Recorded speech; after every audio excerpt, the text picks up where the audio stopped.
राजधानी पटना में हर साल बरसात के मौसम में होने वाले जल जमाव और उससे उत्पन्न होने वाली समस्याओं को लेकर एक बार फिर पटना हाईकोर्ट में जनहित याचिका दायर की गई है। यह याचिका डॉक्टर प्रभात चंद्रा और अन्य नागरिकों द्वारा दायर की गई है, जिसमें नगर निगम और प्रशासन की कार्य प्रणाली पर सवाल उठाते हुए प्रभावी और स्थायी जल निकासी व्यवस्था लागू करने की मांग भी की गई है। वहीं याचिकाकर्ताओं का कहना है कि यह समस्या आम नागरिकों के जीवन और स्वास्थ्य से जुड़ा गंभीर मुद्दा बन चुका है। हर वर्ष प्रशासन और नगर निगम दावा करते हैं कि जल निकासी की व्यवस्था दुरुस्त की जा रही है, लेकिन जमीनी हकीकत इससे उलट है।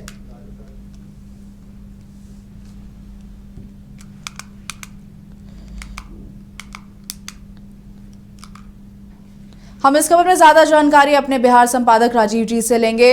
राजीव जी, जल जमाव की स्थिति को देखते हुए जो समस्याएं उत्पन्न हो रही हैं, इसे लेकर हाईकोर्ट में याचिका दायर की गई है, क्या है पूरी जानकारी? नहीं, देखिए रोमिता, पिछले 3 दिनों से पूरे बिहार के 38 जिलों सहित पटना में जो है वो मुसलाधार बारिश हो रही है और इस बारिश की वजह से पटना में जगह जगह जो है वो लोगों को जल जमाव का सामना करना पड़ रहा है। अगर आप बात करें राजधानी पटना की, तो पटना सिटी का जो इलाका है वो ऐसे भी काफी निचला इलाका माना जाता है। पटना का राजेंद्र नगर हो गया, कंकड़बाग हुआ, ये ऐसे इलाके हैं जहां पर की बड़ी आबादी है। राजधानी में बड़ी आबादी वहां रहती है और वहां पर बारिश के बाद जो है वो जल जमाव की स्थिति हो गई है। इसके अलावा अगर आप बात करें तो आरपीएस मोड़ जो है वहां पर भी जल जमाव आपको देखने को मिलेगा।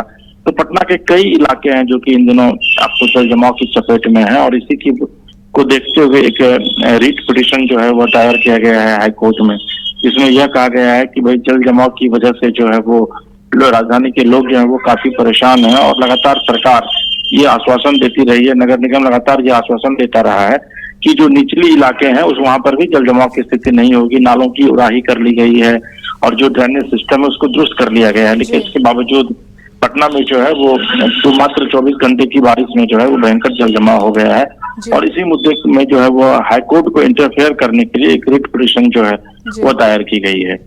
जी रोमिता। राजीव जी, क्या लगता है हाईकोर्ट इस पर कोई सख्त निर्देश देगा?